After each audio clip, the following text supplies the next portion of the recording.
आज की इस ऑनलाइन क्लास में उपस्थित सभी विद्यार्थियों का मैं स्वागत करता हूं।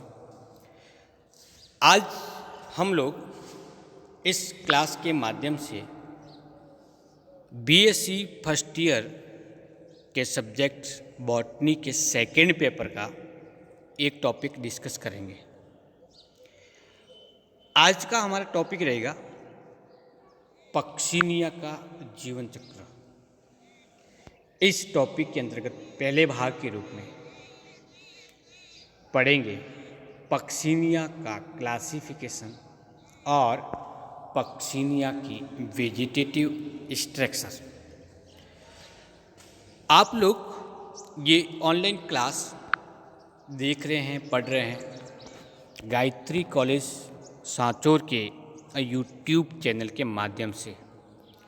यदि आपने इस चैनल को सब्सक्राइब नहीं किया है तो इसको सब्सक्राइब कीजिए, लाइक कीजिए और शेयर कीजिए। तो प्रारंभ करते हैं आज का अपना टॉपिक।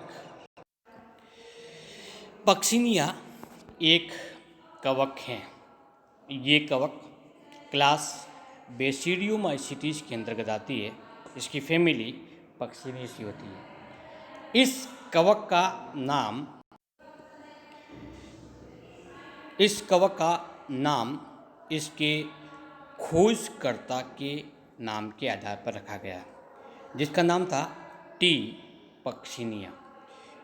ये वैज्ञानिक एक इटालियन वनस्पति वैज्ञानिक थे जिन्होंने सबसे पहले इसके जीवन चक्र के बारे में डिस्कस किया था, उसकी खोज की थी। इस कवक का क्लासिफिकेशन डिवीजन यूमाइकोटा कहलाता है। क्लास बेसिडियोमाइसीटीज है, ऑर्डर यूरिडिनिलीज है, फैमिली पक्सिनियेसी और जीनस इसका पक्सिनिया। ये जो आप डायग्राम देख रहे हैं ये लीफ का है। इस पर पक्सिनिया के फलस्वरूप उत्पन्न होने वाले रोग के लक्षण दिखाई देते हैं। इस प्रकार की संरचना सामान्य तौर पर पक्सिनिया के द्वारा विकसित होती है। पक्सिनिया एक कवक समूह के अंतर्गत बड़ा जीनस है। इसकी लगभग 1800 प्रजातियां पूरे विश्व में पाई जाती है। भारत के अंदर इस कवक की 147 स्पीशीज पाई जाती है। तो कुल कितनी हुई? 1800 प्रजातियां पूरे विश्व में और 147 भारत के अंदर पाई जाती है। इस प्रकार से पक्सिनिया कवक समूह का एक बहुत बड़ा जीनस है। भारत के अंतर्गत कई प्रकार की स्पीशीज पाई जाती है। इसमें से मुख्य हैं पक्सिनिया ग्रैमिनीस। ये कवक ब्लैक रस्ट रोग फैलाता है, जिसे हम स्टेम रस्ट के नाम से भी जानते हैं। दूसरा होता है पक्सिनिया अरिकोंडेटा। इस कवक के द्वारा ब्राउन रस्ट और लीफ रस्ट जैसे रोग फैलते हैं। ब्राउन रस्ट अथवा उसको हम लीफ रस्ट भी रोग नाम देते हैं।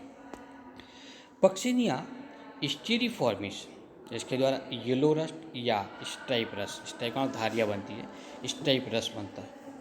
इस प्रकार से इस कवक के द्वारा मुख्य रूप से जो रोग फैलता है उस रोग का नाम है रस्ट रोग। जबकि हमने अस्टिलेगो के अंतर्गत पढ़ा था कि इस कवक के द्वारा उत्पन्न होने वाले रोग को स्मट डिजीज के नाम से जानते हैं।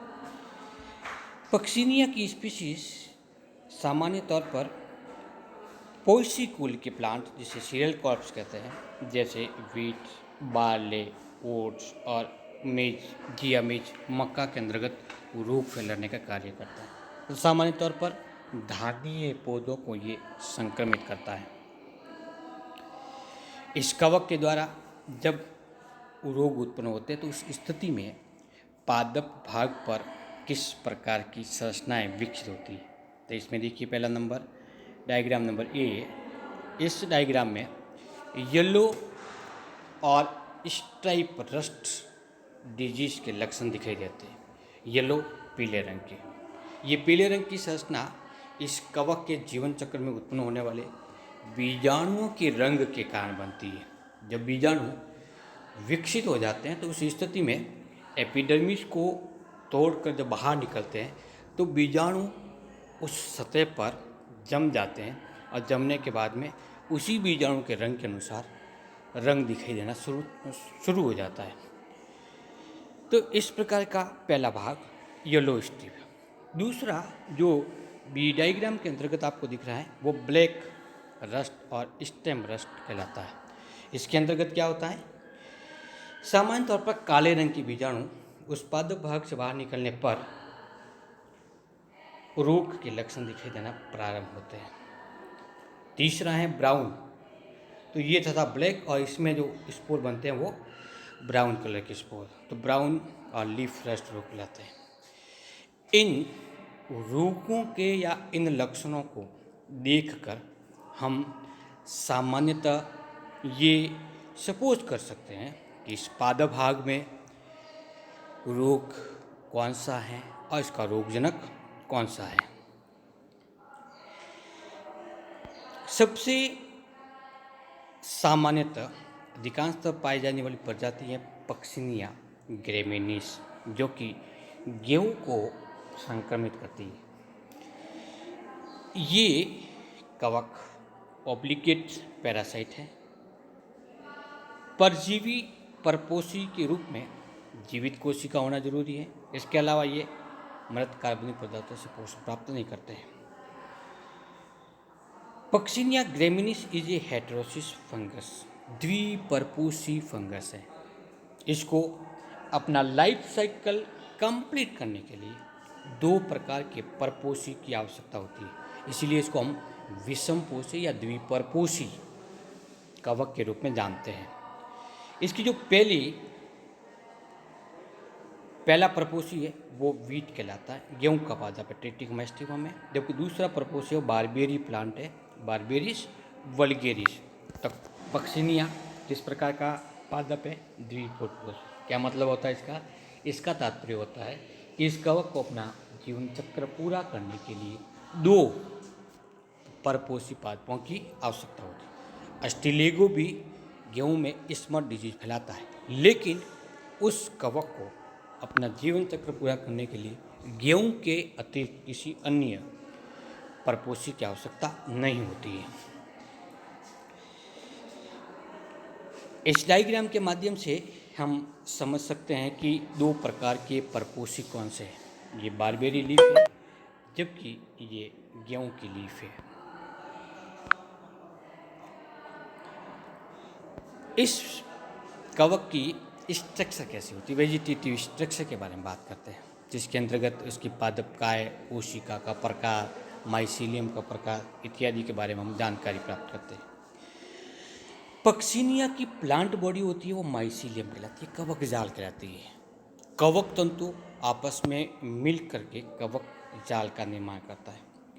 इस जो कवक जाल बनता है वो 2 प्रकार का है, एक तो होता है डाइकैरियोटिक और दूसरा होता है मोनोकैरियोटिक।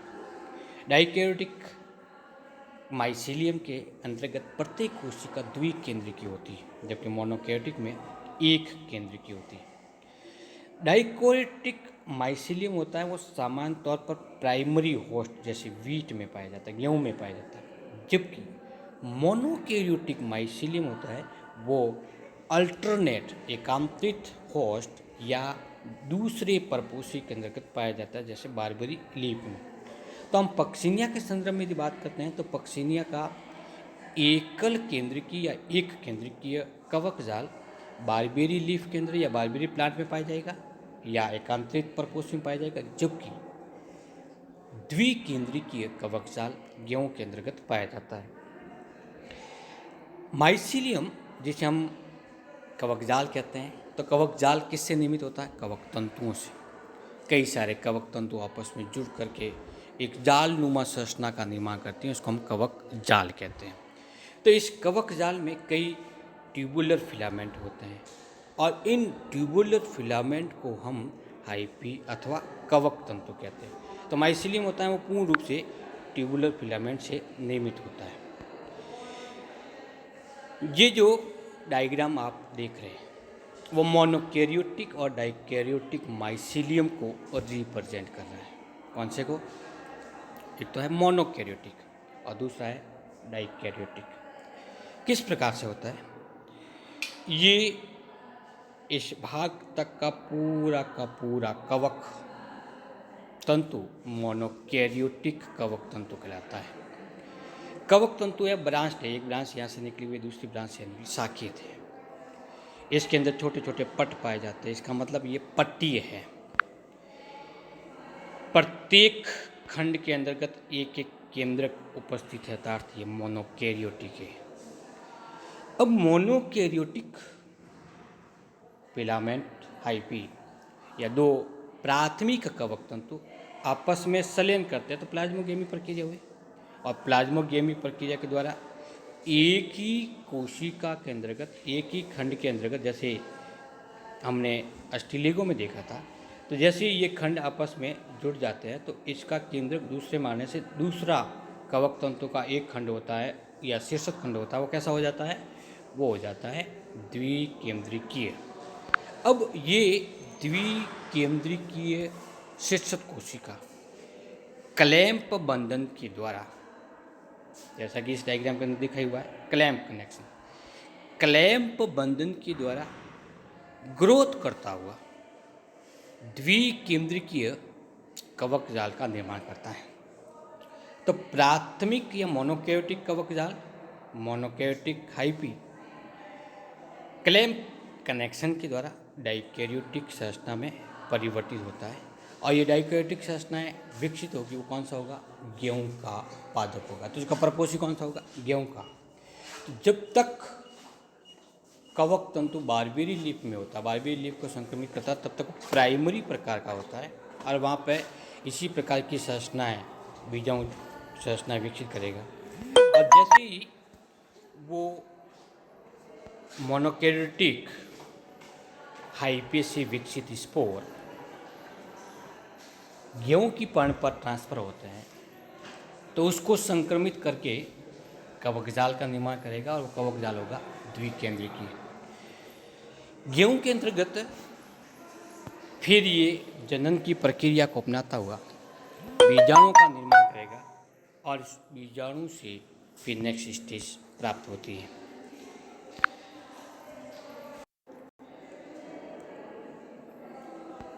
पक्सिनिया का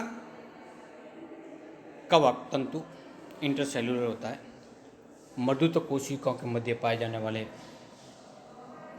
अंतरकोशिकीय अवकाश में ग्रोथ करता है, सेपरेट होता है और ब्रांच्ड होता है। ये होस्ट कोशिकाओं से जुड़ करके हस्टोरियम की सहायता से अपना भोजन ग्रहण करता है।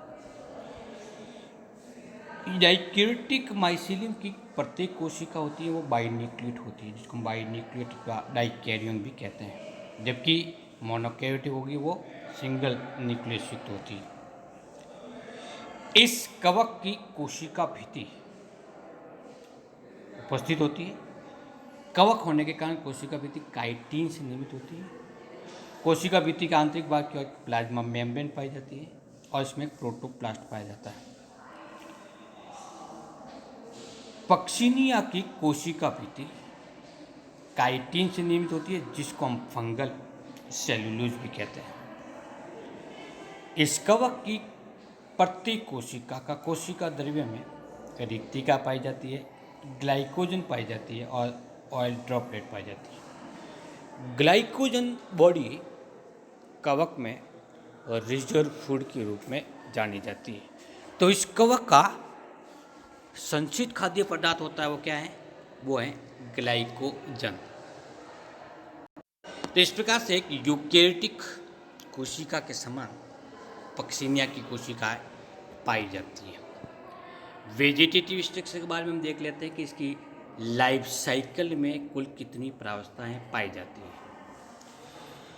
पक्सिनिया अपना जीवन चक्र 2 परपोषी कोशिकाओं के माध्यम से कंप्लीट करता है और इस जनन क्रिया के दौरान जब वो स्पोर का निर्माण करता है उस स्थिति में रस्ट डिजीज के लक्षण दिखाई देते हैं। इसकी कुछ प्रावस्थाएं किसकी, पक्सिनिया ग्रेमिनीज की बड़ी होती है, वृत होती है। कुछ प्रावस्था गेहूं में कंप्लीट होती है और कुछ होती है वो बारबेरी प्लांट के माध्यम से संपन्न करती है। इस मैक्रोसाइकिल लाइफ साइकिल के अंतर्गत कौन कौन सी प्रावस्था पाई जाती है, जिसमें एक प्रावस्था होगी उसको यूरोडोस्पोर कहेंगे, दूसरी उसकी टेलिटोस्पोर होगी, तीसरे को बेसिडियोस्पोर कहेंगे, पिक्निडियोस्पोर कहेंगे और एसिडियोस्पोर कहेंगे। 5 प्रकार की स्टेज, जिसमें 5 प्रकार के बीजाणु विकसित होते हैं, के द्वारा पक्सिनिया अपनी लाइफ साइकिल को कंप्लीट करता है। यूरोडोस्पोर जिस अवस्था में उत्पन्न होता है उसको यूरोडोस्टेज कहते हैं। टेलिटोस्पोर को निर्मित करने वाली अवस्था को टेलिटो अवस्था अथवा टेलिटो स्टेज कहते हैं। इसके बाद में बेसिडियल स्टेज आएगी, फिर पिक्निडियल स्टेज आएगी और देन एसिडियल स्टेज आती है। यूरोडोस्पोर और टेलिटोस्पोर मूल रूप से गेहूं में विकसित होने वाली संरचना है। बेसिडियोस्पोर मृदा में अंकुरित होता है। एसिडियो और पिक्निडियोस्पोर बारबेरी लीफ में विकसित होते हैं। इस प्रकार से 5 प्रकार की व्यवस्थाएं पाए जाने के कारण पक्सिनिया ग्रेविडिस के जीवन चक्र को एक वृहत जीवन चक्र के नाम से जाना जाता है। हम नेक्स्ट क्लास में पक्सिनिया में पाए जाने वाले इस प्रकार की रिप्रोडक्शन की पूरी प्रक्रिया को अर्थात लाइफ साइकिल को समझेंगे, जिसके अंतर्गत क्या पढ़ेंगे कि यूरोडोस्पोर का निर्माण कैसा होता है, यूरोडोस्पोर की स्ट्रक्चर कैसी होती है, उसका जर्मिनेट कैसा होता है। ठीक इसी प्रकार से इन सभी प्रकार के स्पोर की विस्तृत संरचनाएं, उसके परिवर्तन होने की प्रक्रिया और उन बीजाणु की संरचना से संबंधित टॉपिक्स के बारे में डिस्कस करेंगे। तब तक के लिए थैंक यू, नमस्कार।